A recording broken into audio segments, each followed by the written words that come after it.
এ বামে মাছ গেছে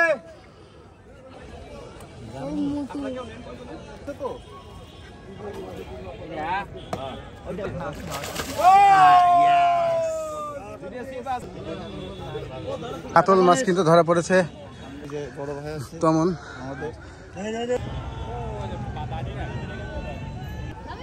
দেখুন বিকেল গড়িয়ে সন্ধ্যা হতে যাচ্ছে, দিঘির সৌন্দর্য যেন আরো বাড়ছে।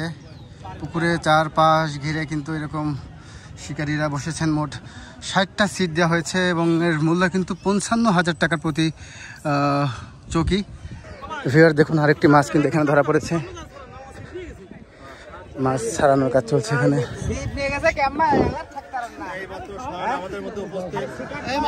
আরেকটি কাতল মাছ কিন্তু ধরা পড়েছে, দেখুন মাশাআল্লাহ। বিশাল শিকারী এই দিঘির বর্তমানে সব থেকে বড় শিকারী তমন। আমরা তমনদের চৌকিতে যাই, দেখি কি অবস্থা। কি অবস্থা সে তো হাই দিয়ে দাও। আমাদের নাসিম ভাই আছে দেখতেছি। তো ভিউয়ার্স দেখতে পেলেন আমাদের খোকসার শিকারীরা এখানে বসেছেন। না ওর পরিচয় করে দিয়েছি তো আমি। ভিউয়ার দেখতে পাচ্ছেন কালো, আরো কালো হয়ে গিয়েছে এই রোদে। শেষ পর্যন্ত বাড়ি যেতে যেতে কি অবস্থা হবে আমি আপনাদের পরে আবার দেখাবো। কিছু বলা যাচ্ছে না এখনো। ভিউয়ার দেখতে পাচ্ছেন আমি এখন ঠিক অপোজিটে আছি। এই সাইডেও কিন্তু প্রচুর মানুষ, দর্শনার্থীর অভাব নেই। একটু নিরিবিলি এই সাইডটায়। ভিউয়ার্স আমরা এখন যাব বাংলাদেশের বিখ্যাত একজন মৎস্য শিকারী গাফফার মোড়লের চৌকিতে, দেখি ওনাদের কি অবস্থা। ভিউয়ার্স দেখতে পাচ্ছেন বাংলাদেশের বিখ্যাত একজন মৎস্য শিকারী গাফফার মোড়ল, উনি কিন্তু এখানে বসেছেন। এমন বিখ্যাত সব মৎস্য শিকারীদের মিলন মেলায় পরিণত হয়েছে এই কুষ্টিয়া ক্যাফে দিঘির পার। আপনারা জানেন গাফফার মোড়ল বাংলাদেশের অন্যতম একজন নামকরা মৎস্য শিকারী, উনিও এসেছেন এই কুষ্টিয়া দিঘির পারে।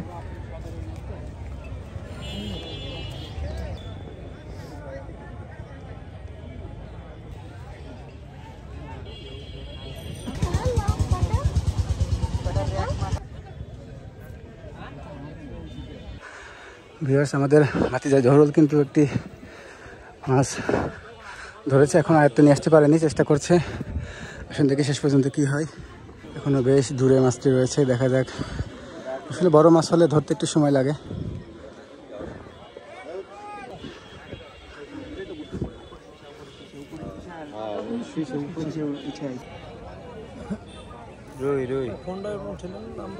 সরি খেয়াল করেন না।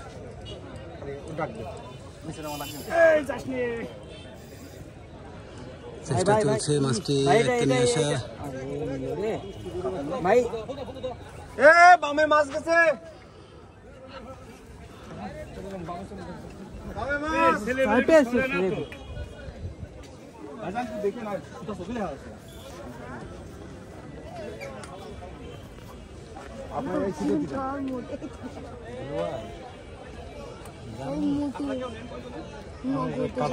আপনি যান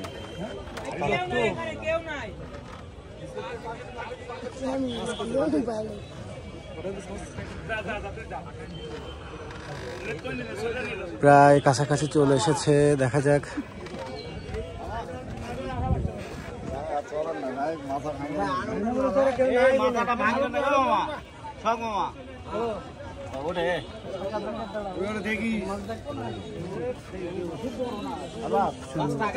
রুই মাছ বাইরে চলে গেছে তো বড় ভাই।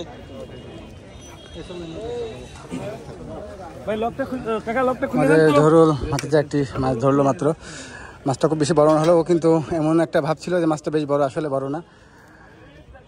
এরকম মাঝে মাঝে হয়। এই যে দেখুন এখানে সব খাবার রেডি করছে মাছের, মাছ ধরার বিভিন্ন সরঞ্জাম এখানে রয়েছে।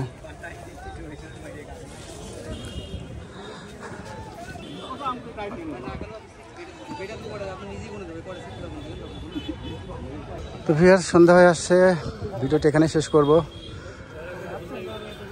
শেষ করার আগে এখানে লাইট দেওয়ার পরে কেমন দৃশ্য আসে সেটি আপনাদেরকে দেখানোর চেষ্টা করব।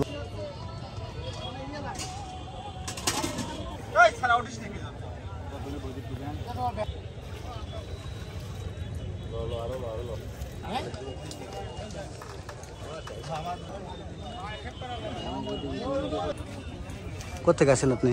ফরিদপুর থেকে ভাই, সৌদি আরবে থাকি, ফরিদপুর থেকে আইছি মাছ মারার লিগে ভাই, সৌদি আরব থেকে আয় পড়ছি। মাছ মারার শখে আসছেন? অনেক। কতজন আছেন আপনারা? আমরা আসছি 9 জন। 9 জন? 9 জন। 9 জনই কি ফরিদপুরের? 9 জনই ফরিদপুরের ভাই। এখানে কি প্রথম আসছেন নাকি গতবার আসছি? গতবার আসছিলেন? জি জি। গতবারে কেমন ফলাফল ছিল? কতবার আলহামদুলিল্লাহ, কিন্তু এবারে মাছ একেবারেই ছোট ছোট। আশানুরূপ কিছুই মনে হচ্ছে না? না, আইসা 2টা পাইছি, আর এখন হয় নাই, তবে ইনশাল্লাহ হবে। আল্লাহ ভরসা। আল্লাহ ভরসা।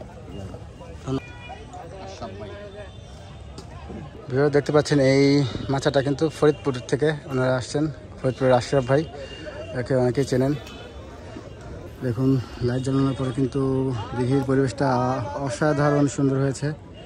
চারিদিকে লাইট জ্বলছে, সন্ধ্যা হয়ে গেছে, আকাশে কিছুটা আলো এখনও আছে, যার কারণে অসাধারণ একটা ভিউ তৈরি হয়েছে। সারা রাত এখানে মৎস্য শিকারীরা মাছ ধরবেন। দেশের বিভিন্ন প্রান্ত থেকে এসেছেন, চিটাগাং, ফরিদপুর, ঢাকা, নোয়াখালী, বিভিন্ন এলাকা থেকে এসেছেন। ক্যাফে দিঘির পার ইতিমধ্যেই কিন্তু মৎস্য শিকারের মধ্যে বেশ সুনাম কুড়িয়েছে এই দিঘিটি। ভিউয়ার্স, তমন হাতে কিন্তু একটি মাছ উঠেছে, এখন দেখা যাক শেষ পর্যন্ত কি হয়।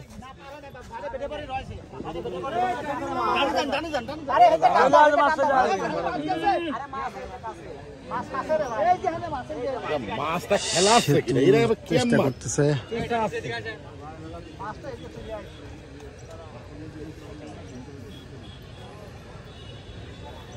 দেখা যাক শেষ পর্যন্ত কি হয়, দেখতে থাকেন।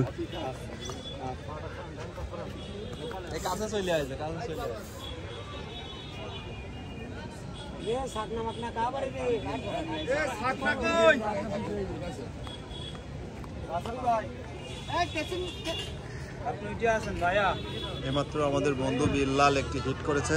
হিট দেওয়ার মতো লোক নাই, কিন্তু উনি মাছ তোলায় খুবই অদক্ষ, যার জন্য উনি দায় সারা কামকাই ছাই দিয়েছেন। এটা কিন্তু যাবে ভিডিওতে। দেখুন, নেট রেডি করো।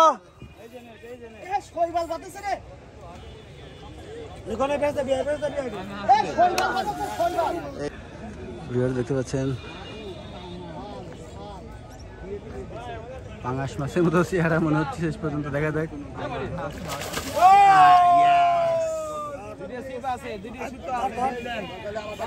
আমি এই প্রথম পাঙাশ মাছ শিকার দেখলাম। বন্ধু তমন কিন্তু একটি পাঙাশ মাছ শিকার করলো, যদিও শেষ পর্যন্ত সেতুর সাহায্য নিতে হয়েছে।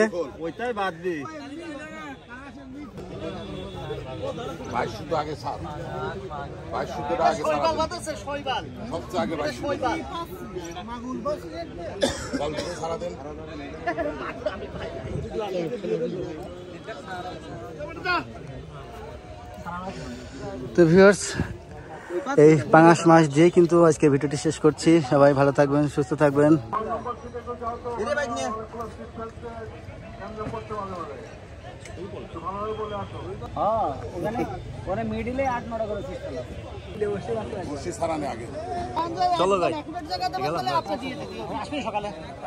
তো ভিউয়ার্স, সবাইকে অসংখ্য ধন্যবাদ এত সময় ভিডিওটি ধৈর্য সহকারে দেখার জন্য।